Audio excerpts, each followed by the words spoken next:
La tour numéro 1 du World Trade Center à New York le vendredi 26 février 1993. Le stationnement souterrain est le théâtre d'une explosion dévastatrice que cache une fumée très dense. Une femme blessée, seule, prisonnière des décombres, appelle la police. Ce jour-là, le service de police de New York recevra plusieurs appels de détresse de gens qui semblent tout droit sortis d'un film catastrophe.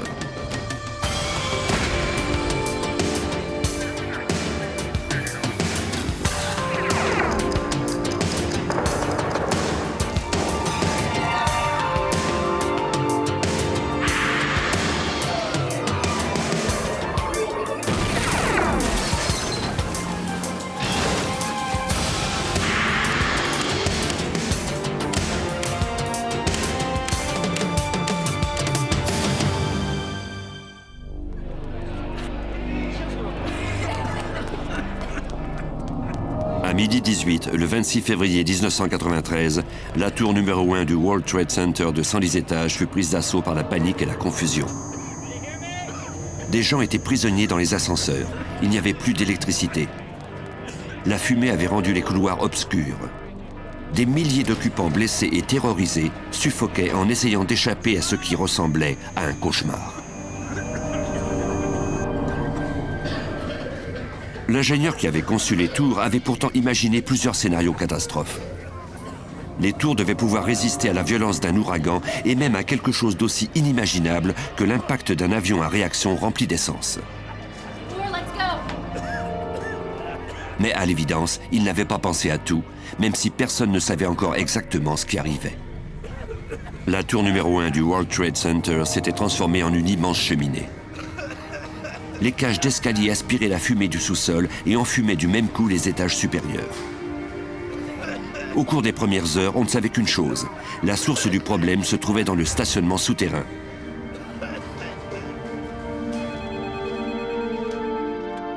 Neil Herman, le superviseur d'une cellule antiterroriste du bureau du FBI de New York, se trouvait à seulement quelques rues du World Trade Center.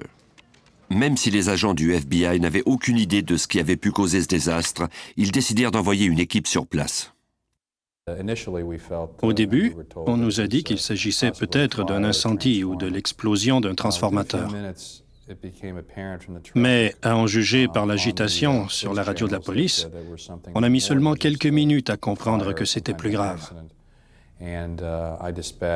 Avec d'autres membres de la cellule antiterroriste, je me suis rendu au World Trade Center. Il fallait d'abord et avant tout évacuer les victimes de l'immeuble. Mais les importants dégâts causés par la déflagration nuisaient considérablement au travail des sauveteurs.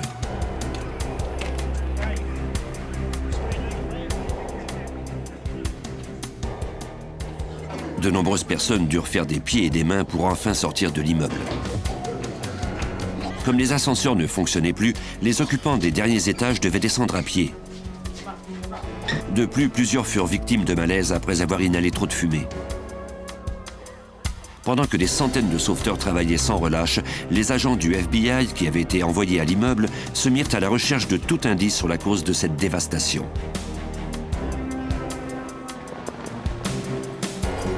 Les dégâts étaient colossaux. Tout autour du complexe, les rues s'étaient déformées sous la force de l'impact qui venait d'en dessous. L'hôtel Vista, niché entre les deux tours, avait subi d'énormes dégâts lui aussi.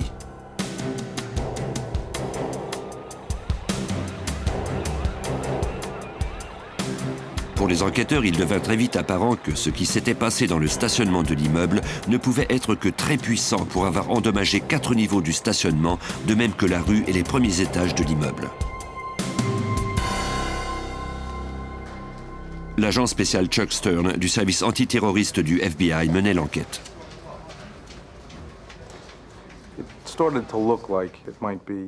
À peu près 1 heure après le coup, on a commencé à penser qu'il y avait eu des explosifs. Et bien sûr, on obtenait de plus en plus d'informations. Nos experts en explosifs du FBI étaient descendus dans le stationnement et ils travaillaient avec l'escouade antibombes de la police de la ville.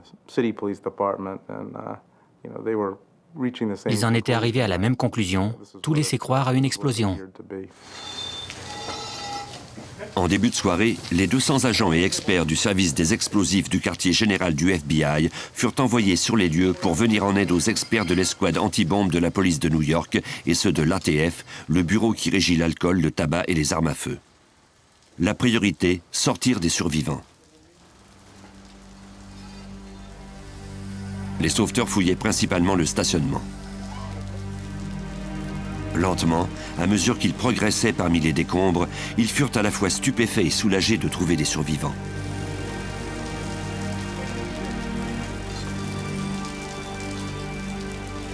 Ils atteignirent bientôt un endroit ayant subi des dégâts plus importants encore.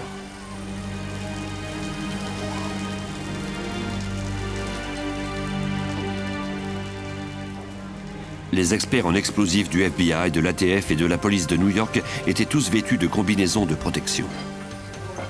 Certains avaient avec eux des caméras thermiques qui pouvaient discerner les corps parmi les décombres. Les équipes de fouilles firent bientôt plusieurs découvertes macabres. Ils trouvèrent 6 morts. Parmi ceux-ci se trouvait John DiGiovanni, un vendeur de fournitures de dentisterie qui s'était garé dans le stationnement. Robert Kirkpatrick, William Mako, Stephen Knapp et Monica Smith, qui faisaient partie de l'équipe d'entretien des bureaux du World Trade Center. Monica était enceinte de son premier enfant.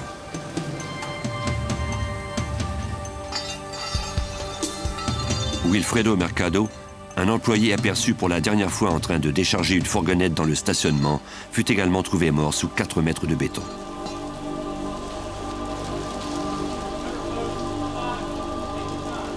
C'était une scène d'apocalypse. Des débris et du béton étaient éparpillés sur une centaine de mètres dans toutes les directions. Des centaines de voitures avaient été démolies et des incendies éclataient un peu partout à cause de l'essence répandue. Des pompes drainaient l'eau qui giclait des tuyaux brisés. Au-dessus de leur tête, les sauveteurs virent 6 tonnes de béton maintenues par des barres d'armature tordues. Des câbles de fibre optique pendaient dans le vide. Pour les agents du FBI, il ne pouvait absolument pas s'agir là d'un accident.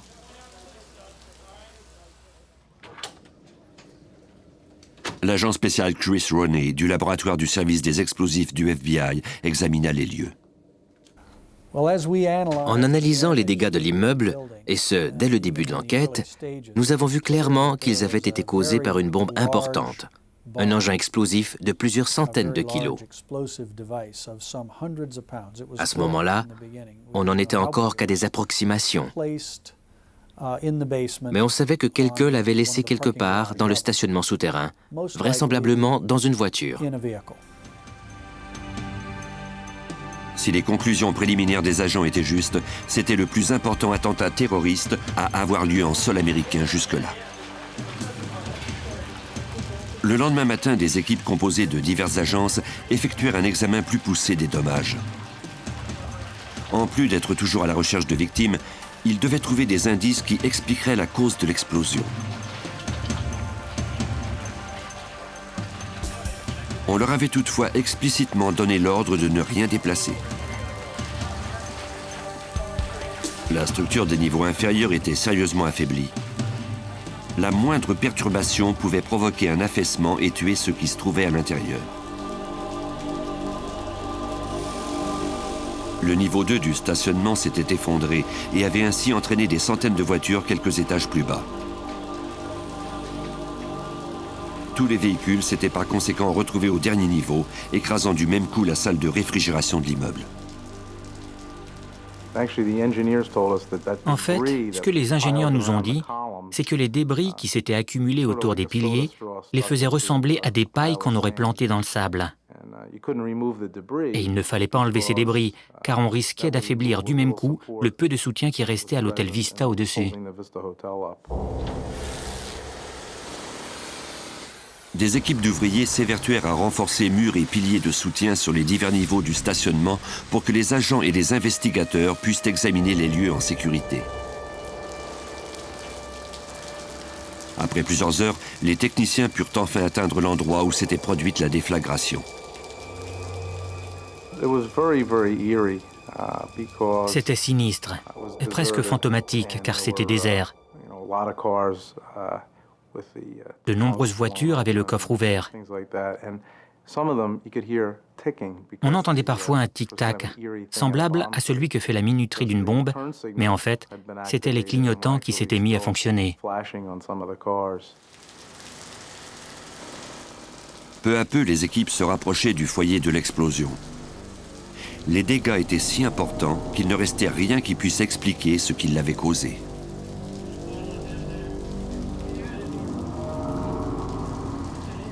Tous les niveaux s'étaient effondrés, creusant un cratère de 5 étages de haut.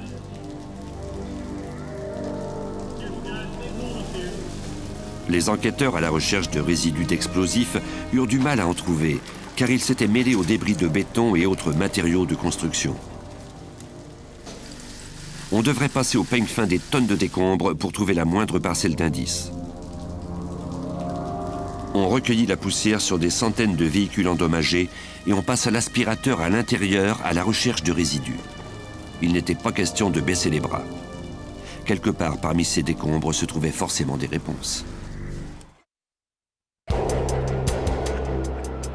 La population des États-Unis fut incrédule puis horrifiée en voyant les images de l'attentat à la bombe du World Trade Center. C'était comme si l'innocence de l'Amérique avait été détruite. Les États-Unis faisaient désormais partie des pays ciblés par les terroristes. Résolus à trouver les coupables, les dirigeants de la ville mirent leur tête à prix. On offrait 200 000 $, soit la plus importante récompense jamais offerte dans l'histoire de New York, pour tout indice menant à leur capture. Dès le samedi matin, le FBI établit un poste de commandement pour mener cette enquête. Tous les agents disponibles furent assignés à l'affaire. Ils reçurent des centaines de pistes. Beaucoup de gens appelaient pour parler d'un voisin suspect. De nombreux groupes revendiquèrent la responsabilité de l'explosion. Même si la plupart de ces pistes ne semblaient guère prometteuses, on ne pouvait en négliger aucune.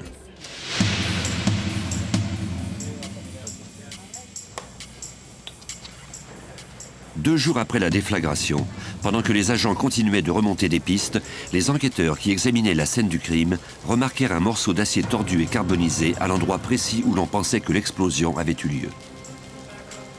Cette pièce provenait d'un véhicule détruit, peut-être même le véhicule utilisé pour le transport de la bombe. Les experts aperçurent alors une série de chiffres gravés sur ce morceau de métal. Bien qu'on leur ait ordonné de laisser tous les indices en place, ils étaient convaincus que cet objet était assez important pour qu'ils puissent contrevenir aux directives. Ils placèrent le morceau de métal sur un brancard et le firent monter jusqu'au niveau de la haut. Une fois à la surface, les agents acheminèrent à toute vitesse leurs trouvailles au laboratoire judiciaire du service de police de New York mis à leur disposition.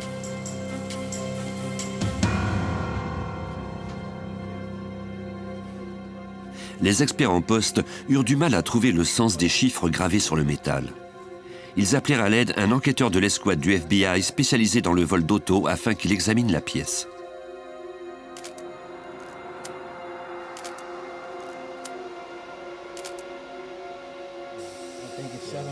Son analyse fournit la première piste sérieuse de l'enquête. Il appela immédiatement l'agent spécial Stern pour lui faire part de ses conclusions. Il m'a dit « Chuck, j'ai examiné tout ça et j'ai demandé à la personne qui me montrait la pièce si elle savait ce que représentait ce numéro. C'était le numéro d'identification confidentiel du véhicule. » Ce numéro est tout aussi unique à une automobile que les empreintes digitales d'un individu. Ce numéro caché permet aux autorités de savoir si un véhicule a été volé. Il permet également aux enquêteurs d'obtenir des renseignements sur le véhicule, notamment qui en est le propriétaire. En moins de 3 heures, les enquêteurs avaient introduit le numéro dans la base de données criminelle nationale, le NCIC, dans laquelle se trouve la liste de tous les véhicules volés aux États-Unis. La réponse ne tarda pas à leur parvenir. C'était le numéro d'identification d'une camionnette Ford volée du concessionnaire DIB à Jersey City, au New Jersey.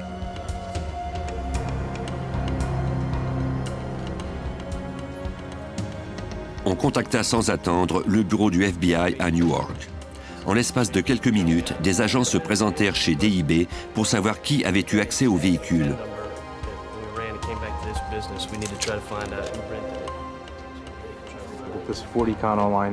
Cette camionnette Ford était en fait un véhicule de location de la société Ryder. Un certain Mohamed Salameh l'avait loué, puis il avait signalé son vol. Les agents ont appris des dirigeants de DIB que ce Salameh avait fourni une caution de $400 et qu'il avait essayé à maintes reprises de récupérer son argent. Après avoir consulté le procureur tard dans la soirée du mercredi, le FBI décida d'envoyer un agent incognito chez DIB le lendemain matin, lorsque Salameh viendrait chercher sa caution. Les agents passèrent le reste de la soirée à tenter d'en apprendre le plus possible sur ce Salameh.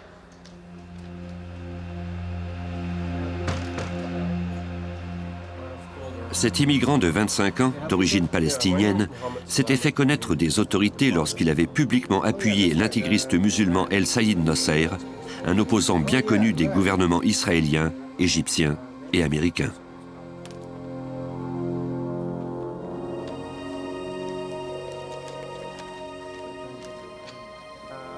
L'agent secret se fit passer pour un représentant de Ryder. Il déclara à Salameh qu'il devait obtenir plus d'informations à propos du vol de la camionnette pour lui accorder un remboursement. Après discussion, Salameh se préparait à quitter l'immeuble, les $400 en poche.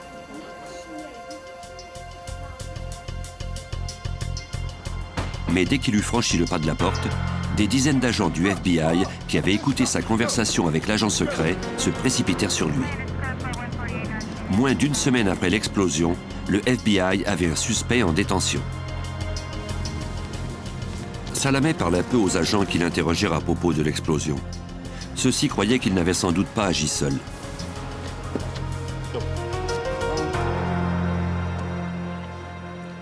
Les enquêteurs commençaient à y voir un peu plus clair. Au moment de l'arrestation de Salameh, ils recueillirent de nombreux effets personnels, notamment son porte-monnaie qui contenait de nombreuses cartes de visite et des numéros de téléphone. Ils se rendirent ensuite à l'adresse qui figurait sur son permis de conduire. Son ancien colocataire déclara que Salameh ne logeait plus là. Toutefois, les agents trouvèrent des effets qu'il avait laissés derrière lui. Il y avait notamment des articles de journaux et des photos de lui en compagnie de Nosseir.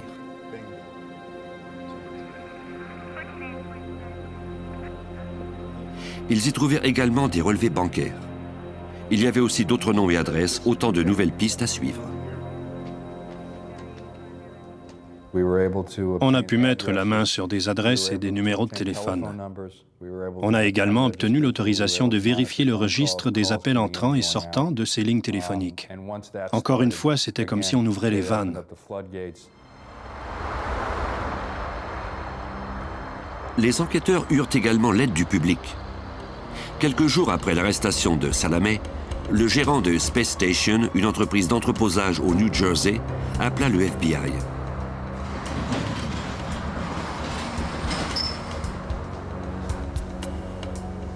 Des individus ayant loué l'unité 4344 avaient reçu de nombreux colis de fabricants de produits chimiques peu de temps avant l'explosion du World Trade Center.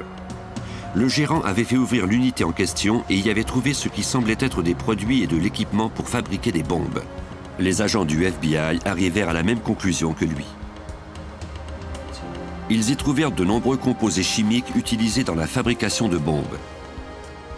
Ils envoyèrent le tout au labo du FBI pour analyse. La fouille de l'unité d'entreposage permit d'obtenir plusieurs autres pistes de recherche.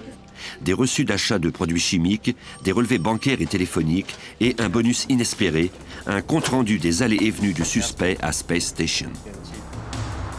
En effet, pour entrer dans l'unité, le locataire devait taper son code d'accès sur un clavier à l'entrée. Chaque fois, ce code était enregistré par le système électronique. Les agents purent ainsi savoir à quel moment précis le suspect était entré dans l'unité 4344. Au même moment, la police organisa une séance d'identification. Doug Mulvan, le gérant de Space Station, identifia sans mal Mohamed Salameh comme étant l'homme qui avait loué l'unité d'entreposage. Il le reconnut facilement car Salameh venait souvent. Par expérience, Mulvan savait pourtant que ses clients ne viennent d'ordinaire que très rarement.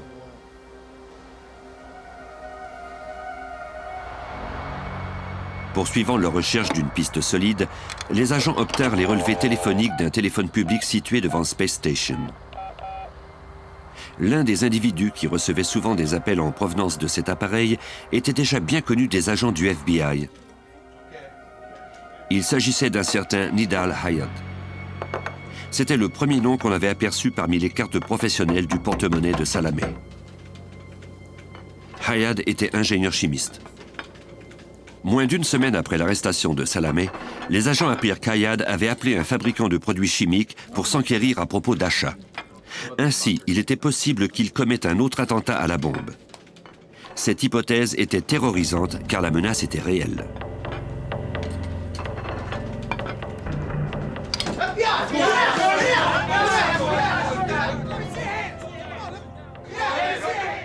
Les agents croyaient avoir obtenu suffisamment d'informations pour obtenir le mandat d'arrêt d'Hayat. Le 10 mars, le FBI envoya des agents à l'assaut de sa maison du New Jersey pendant qu'il était à table avec sa famille.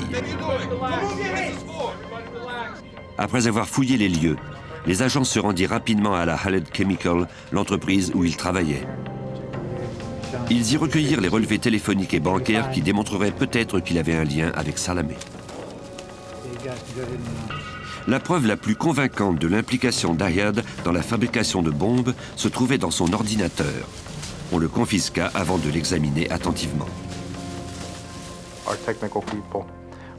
Notre équipe technique est parvenue à récupérer un dossier effacé.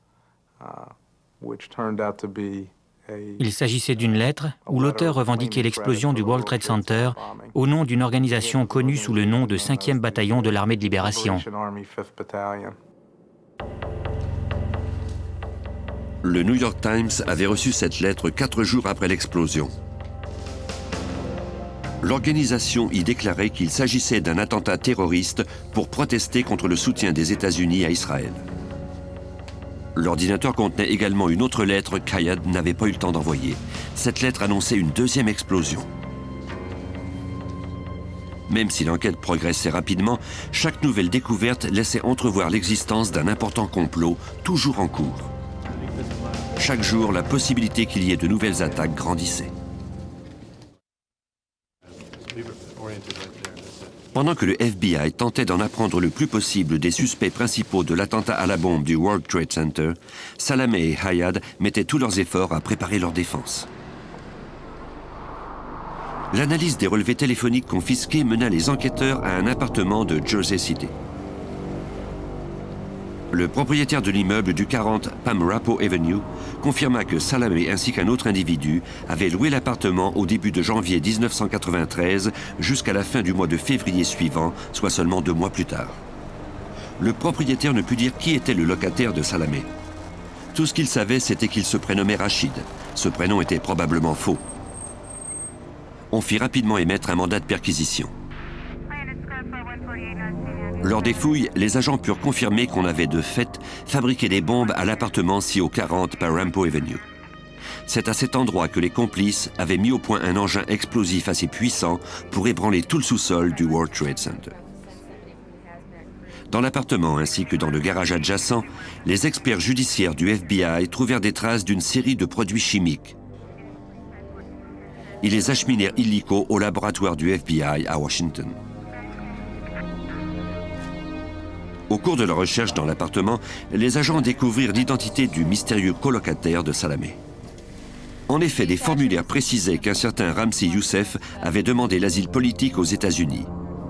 Selon ces mêmes documents, il avait été arrêté en septembre 1992 à l'aéroport Kennedy, faute d'avoir pu présenter un visa à son arrivée au pays. L'appartement de Pamrapo Avenue était une véritable mine d'or pour le FBI. Avant cette fouille, les experts du laboratoire du FBI n'avaient pu qu'émettre des hypothèses à partir des résidus recueillis au World Trade Center. Ils croyaient que les auteurs de l'attentat s'étaient servis de nitrate d'urée, un composé très instable. Mais maintenant, depuis la découverte de la fabrique de bombes de Pamrapo Avenue, ils en étaient certains. Du laboratoire du quartier général du FBI à Washington, l'agent spécial Roney transmit ses conclusions. Suite à l'analyse en laboratoire, nous avons conclu que la bombe était composée de nitrate d'urée. Le produit avait été mis au point de façon artisanale. Il n'en existe pas sur le marché. Après qu'on ait trouvé l'endroit où ils avaient fabriqué cette bombe, on a pu confirmer cette hypothèse. En effet, les résidus recueillis dans l'atelier étaient en tout point identiques à ceux dont nous disposions en laboratoire. On poursuivit l'examen de relevés téléphoniques et l'on interrogea de nombreux voisins. On voulait savoir surtout à quel endroit la conspiration s'était orchestrée. Toutes les personnes questionnées mentionnèrent avoir aperçu un individu en compagnie de Salameh et Ramzi Youssef. Par les relevés téléphoniques, on détermina qu'il s'agissait de Mahmoud Abou Halima. Les agents enquêtaient sur cet individu lorsqu'ils apprirent qu'il avait quitté le pays peu de temps après l'attentat à la bombe. Les autorités connaissaient déjà ce Abou Halima en raison de ses liens avec El Saïd Nasser. Abou Halima était également un proche de l'intégriste religieux Cheikh Omar Abdul Rahman, qui serait plus tard condamné à une peine d'emprisonnement à vie pour avoir participé à des complots visant à détruire plusieurs immeubles importants de New York.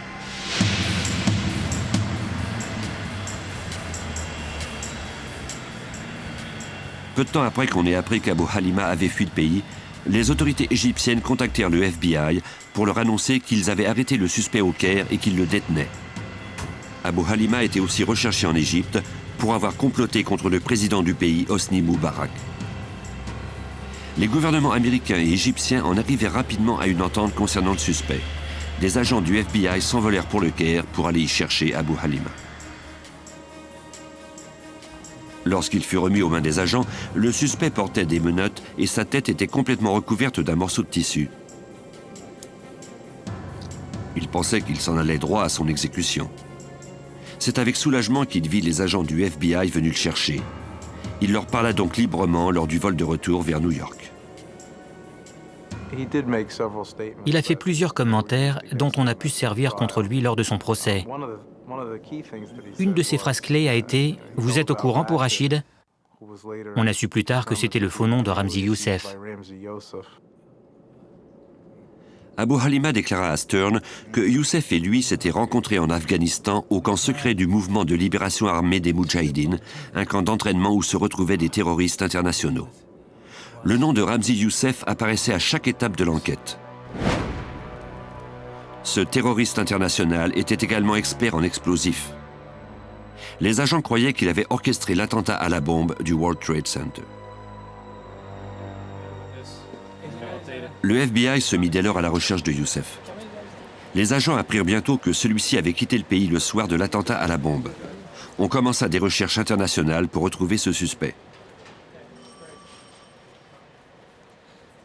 Parallèlement, d'autres agents du FBI essayaient de découvrir à quel moment il était venu aux États-Unis et par quel moyen de transport. Certains ont affirmé que le terrorisme était arrivé aux États-Unis le jour même où Ramzi Youssef y avait foulé le sol. Le 1er septembre 1992, l'expert en explosifs afghan arriva à l'aéroport Kennedy à New York. Un examen minutieux de la liste des passagers à bord du même vol que lui permit au FBI de découvrir un autre indice. Youssef n'était pas venu seul.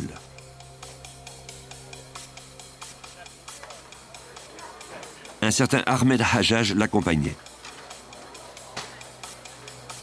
Les agents des douanes l'avaient d'ailleurs détenu car il avait présenté un faux passeport suédois. Ses valises contenaient plusieurs ouvrages traitant de fabrication de bombes et de techniques de guérilla. On lui avait confisqué sa valise et on l'avait fait incarcérer pour fraude. On pouvait en déduire qu'Hajjaj ne faisait vraisemblablement pas partie du complot. Il était en prison depuis septembre 1992 et l'attentat à la bombe du World Trade Center avait eu lieu en février 1993. Selon les règles en vigueur dans cette prison, tous les appels étaient enregistrés. Hajjaj avait laissé une piste sans le savoir et les agents s'empressèrent de la suivre. On s'est vite rendu compte qu'il était resté en contact avec les autres conspirateurs de diverses façons, mais surtout en faisant des appels à trois, c'est-à-dire qu'il appelait quelqu'un qui, à son tour, relayait les appels à un troisième homme. De fait, il aidait ses comparses à réussir leur mission, fabriquer cette bombe.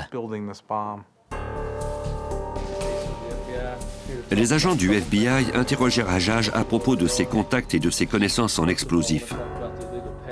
Même s'il parla peu, son silence n'empêcha pas les agents du FBI de le faire accuser relativement à l'attentat à la bombe.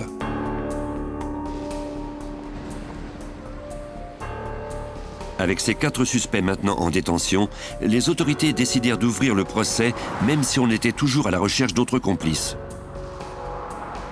En septembre 1993, 6 mois après l'attentat à la bombe du World Trade Center, Salameh, Hayad, Abu Halima et Hajjaj comparurent à la Cour fédérale à New York.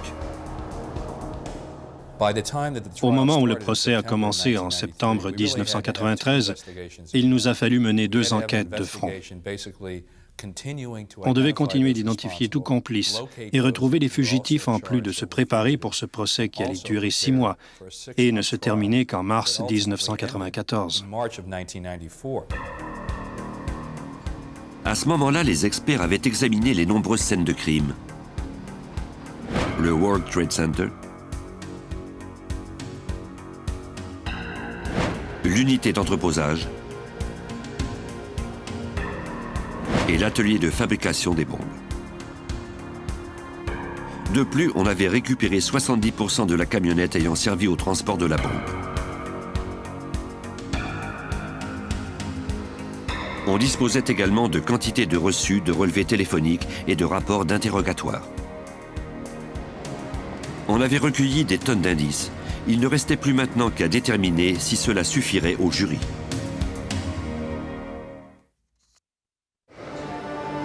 En septembre 1993, 6 mois après l'attentat à la bombe du World Trade Center, le procureur était prêt à dire au jury comment les accusés avaient mené à terme cet acte de terrorisme.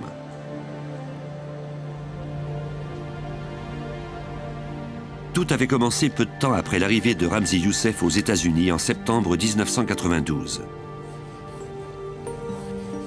Il avait emménagé avec Salameh et les 2 hommes étaient devenus amis. Leur amitié était fondée sur leur haine commune d'Israël et sur leur volonté d'obliger les États-Unis à cesser tout appui au gouvernement israélien. Ils avaient choisi le World Trade Center pour mener leur projet à terme. Les tours jumelles du World Trade Center étaient les plus hautes de la ville. Elles s'élevaient à 400 mètres au-dessus du sol. Le complexe comprenait aussi l'hôtel Vista, de nombreuses aires de boutiques souterraines, de même que des couloirs qui menaient au métro de New York et du New Jersey. Sous ces couloirs se trouvait un stationnement souterrain de 5 étages comprenant également des bureaux. Les terroristes croyaient que leur bombe serait plus meurtrière si elle était placée dans le stationnement souterrain.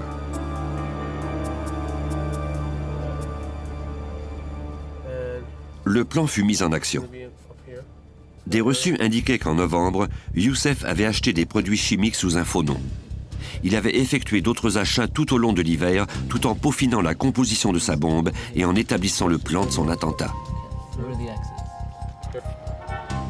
Les produits chimiques étaient livrés à l'unité d'entreposage de Space Station. Salameh et Youssef signaient les reçus de réception de ces colis en se servant de faux noms pour qu'aucun document ne mène la police jusqu'à eux. Les manuels de fabrication de bombes d'Hajjaj, confisqués lors de son arrivée aux États-Unis, manquaient à Youssef. Il avait donc mis au point un système de communication à 3 personnes pour parler secrètement avec Hajjaj en prison depuis New York ou encore depuis son appartement du New Jersey. Youssef appelait d'abord son ami Hayad Ismail, travaillant dans un comptoir à hamburger à Dallas, au Texas. Hayad appelait ensuite Hajjaj pendant que Youssef attendait sur son autre ligne.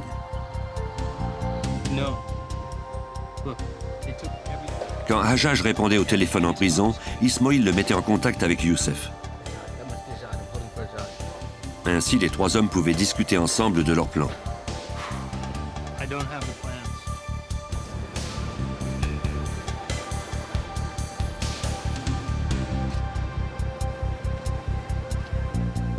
Le 16 février, il loua une voiture pour aller voir le World Trade Center de plus près. Les empreintes digitales de Salameh sur le volant démontraient qu'il conduisait. On avait trouvé ces empreintes sur le billet de stationnement du 2e niveau B. Les agents disposaient aussi d'un croquis de la main d'Hayat de cet étage du stationnement.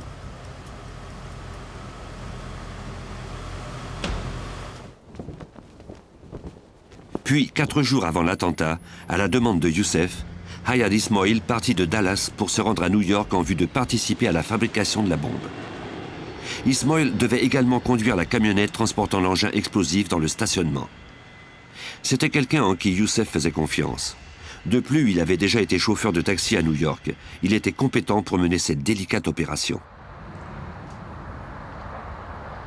Le 23 février, Salameh se rendit à la compagnie de location de voitures DIB et loua la camionnette Ford.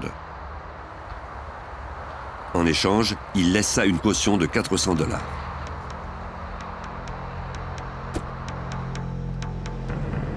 La bombe était presque terminée. Il ne restait plus qu'à faire une dernière visite de reconnaissance du stationnement souterrain du World Trade Center.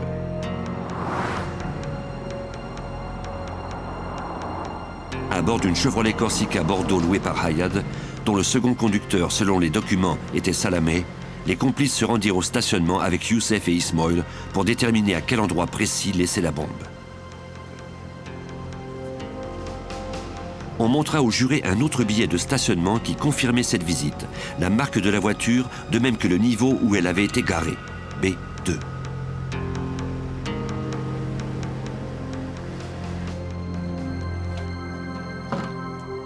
Le 25 février, à l'appartement d'Abu Halima sur Parampo Avenue, celui-ci, aidé de ses complices, mélangea soigneusement de l'acide sulfurique et nitrique avec de la glycérine pour en faire un composé fatal et très volatile, de la nitroglycérine. On estime à 550 kg la quantité de cristaux d'urée mêlés à plusieurs litres d'acide citrique. Puis les complices versèrent le mélange dans de gros barils de métal où il se transforma en masse gélatineuse. Quand ce fut fait, le tout fut versé dans des poubelles de plastique.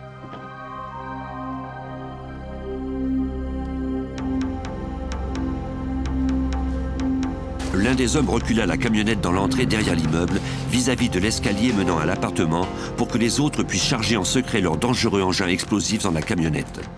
Un cocktail de produits chimiques, un agent liant, un fusible et un détonateur. Ils transportèrent d'abord les poubelles de plastique, au milieu desquelles ils avaient placé la nitroglycérine. Ils avaient relié entre eux 4 longs fusibles à l'aide d'un fil qui passait à travers des tubes du genre de ceux qu'on utilise dans les salles d'opération. De cette façon, il y aurait moins de fumée et le fil brûlerait moins rapidement, ce qui donnerait le temps aux terroristes de s'enfuir. Les fusibles étaient reliés à des amorces et à des boîtes de poudre explosives, puis insérés dans chacun des contenants de nitroglycérine.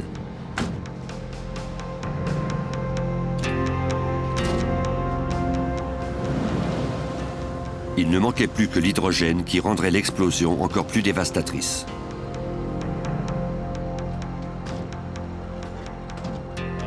Suivis par Hayat à bord de sa Corsica, les hommes se rendirent à Space Station pour y prendre l'hydrogène. Après l'avoir mis avec beaucoup de soin dans la camionnette, ils calèrent les 3 réservoirs rouges derrière les boîtes de nitro contre les portes arrière.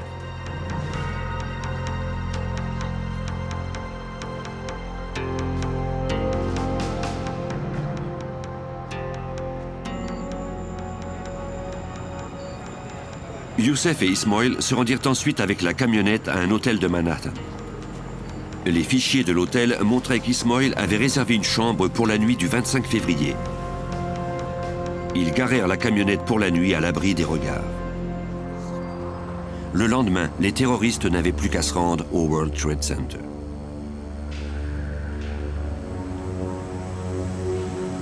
Il était environ 12h02 le vendredi 26 février 1993 lorsque la camionnette arriva au niveau 2 du stationnement souterrain du World Trade Center. Ismail conduisait la camionnette tandis que Youssef était assis dans le siège du passager. La Corsica Bordeaux suivait.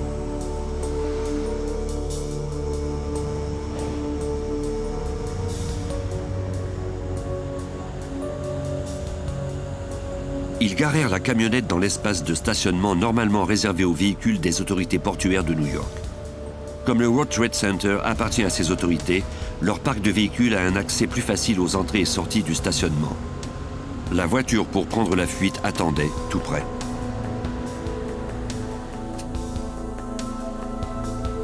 un des hommes tint un briquet allumé près d'un fusible.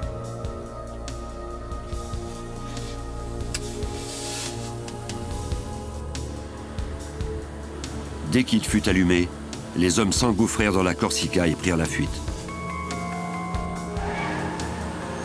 Le feu progressait d'1 centimètre toutes les secondes. Il ne faisait aucun bruit, ni fumée en raison du tuyau chirurgical utilisé par les terroristes.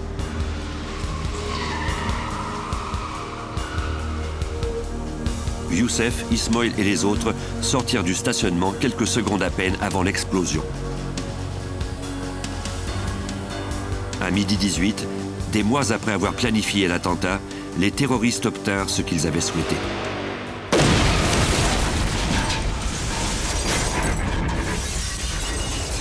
L'impact de l'explosion sur le mur de la tour fut colossal.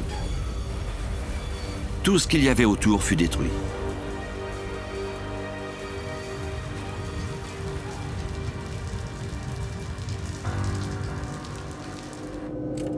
Plus tard, le même jour, alors que les sauveteurs et les enquêteurs accouraient sur la scène, Youssef était confortablement assis dans un avion en route vers le Pakistan et Ismoil dans un avion pour la Jordanie. Quelques jours plus tard, Abu Halima quitterait les États-Unis à son tour. Si les enquêteurs n'avaient pas trouvé le numéro d'identification du véhicule si rapidement, Salameh aurait sans doute eu le temps de fuir le pays lui aussi.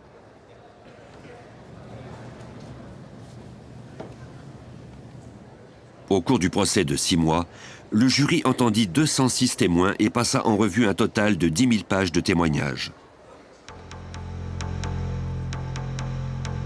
En février 1994, soit 1 an après l'attentat, le procès prit fin. Le jury ne mit que 3 jours à rendre son verdict, coupable de tous les chefs d'accusation. La présidente du jury lut alors 38 déclarations de culpabilité pour complot, destruction de propriété par explosion, transport d'explosifs d'un État à l'autre et enfin, meurtre. 3 mois plus tard, le 24 mai 1994, le juge Kevin Duffy condamna chacun des coupables à 1 an de prison pour chaque année de vie volée aux victimes. Ils écopèrent ainsi de 240 ans de réclusion sans possibilité de libération conditionnelle. La lecture de la sentence dura plusieurs heures car chacun des inculpés fit un long discours. Mohamed Salameh, le chimiste Nidal Hayad, Ahmed Hajjaj, l'homme qui avait apporté les manuels de fabrication de bombes, et Mahmoud Abu Halima, surnommé le Rouge, passeront le reste de leur existence en prison.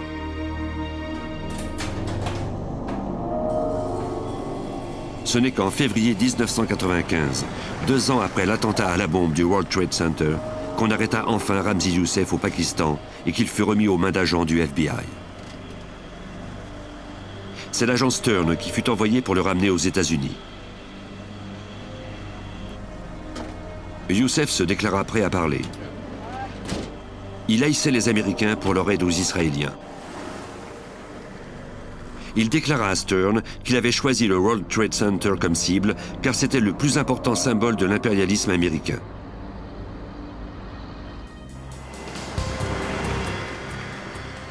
La dernière arrestation eut lieu 6 mois plus tard, en juin 1995. Hayad Ismoil fut trouvé et arrêté en Jordanie. On le ramena à son tour aux États-Unis pour qu'il soit jugé pour son rôle dans l'attentat.